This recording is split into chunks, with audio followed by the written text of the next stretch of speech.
Hey guys, Marcio here with Hog Addiction BBQ team. Today we're cooking with B&B charcoal. And what we're bringing to you today is a seafood paella.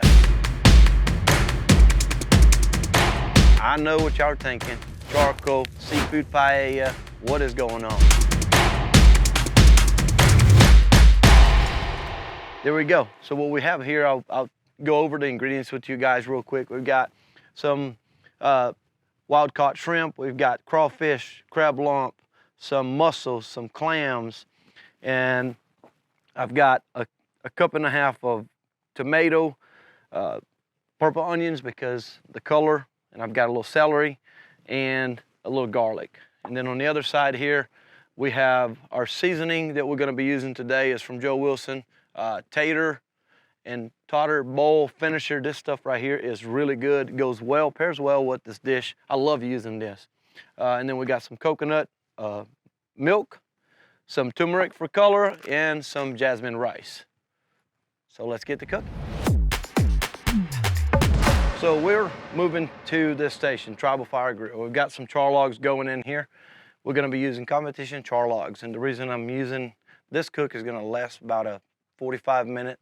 I want that consistency, and that's what I find on charlogs, B&B charlogs. Now, we're cooking a seafood paella today, and most people tend to think, well, yeah, seafood paella, that's a rice dish. Well, actually, the history behind paella is actually refers to the particular way this pot is set up. It's about the pot, not the rice or the ingredients itself. It refers to the pot. Now, in Spain, where the paella originally began, it was on the Mediterranean areas, coastal areas where they had the rice fields and seafood in abundance. That's how it all originated. So, a little bit of history there for you guys. I'm gonna set this here. We're gonna put some butter, start adding our ingredients, and get to cooking this thing.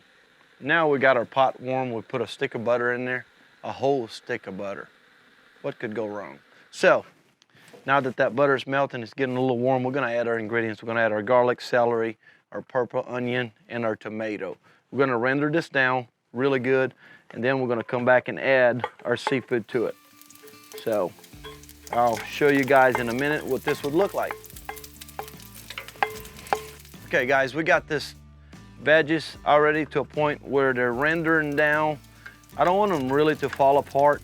I want them to still, because they're still gonna cook with the shrimp and the rice. What I'm gonna do now, I'm just gonna season them a little bit, put a little flavor to them, and then we're gonna start adding our seafood to it. So my seafood that I'm gonna add first is gonna be my shrimp, and we're gonna add our crawfish, and then the very last is gonna be our mussels and our clams and our crab meat. This is pretty much cooked, so we don't have to cook them for a very long time. I'm gonna get them going in here, and if I leave a few of this crawfish behind, it's not gonna be a big deal. There we go. Now we got our seafood here, we got our shrimp, we've got our crawfish. We're gonna add 2 cans of coconut milk.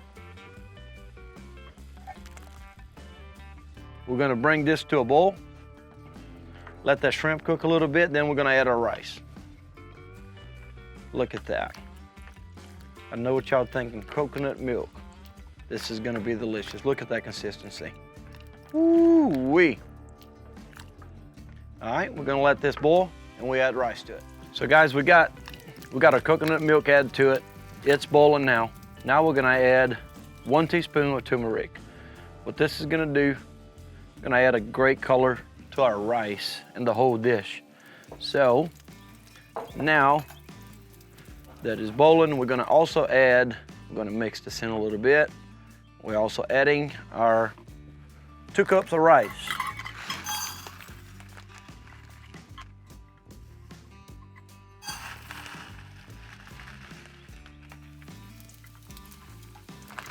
And a little more to top off. We're using today jasmine rice.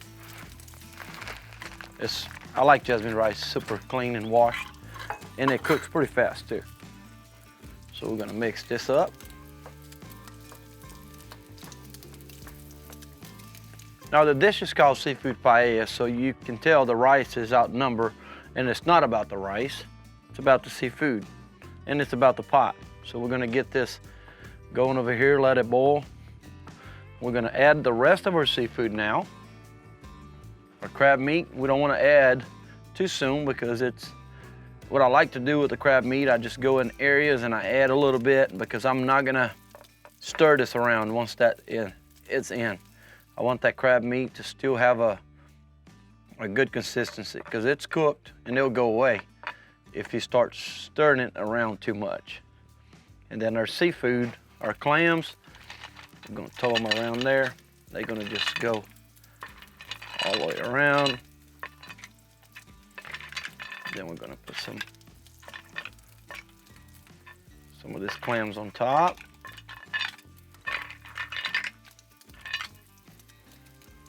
And we're gonna let them soak in that juice right there. Oh yeah, look at that.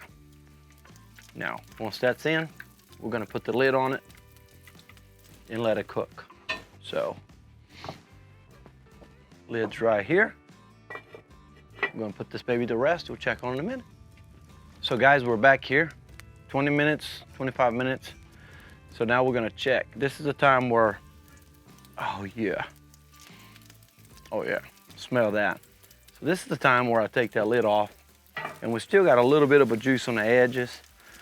I want that in there. Look at this. Oh my goodness. Oh yeah. And that rice, it's fully cooked. Check that out. And our lump, the crab meat, it's all here in globs. So when I serve that to somebody, they're gonna get that crab meat. It's not gonna just totally deteriorate away. That's one of the reasons we just kind of place them carefully on the rice. So now we get the rewards of it. So we're gonna get this to, we're gonna tidy up this pan a little bit, and we're gonna get the final dish for you guys to look at in a minute. Hey guys, we're back here. Our dish is finally done. Hey, we cooked this dish today with a charlog from B&B. We use our tribal fire grill. And let me tell you something. This is exactly what I would get if I were to cook this at home on my stove. It was perfect.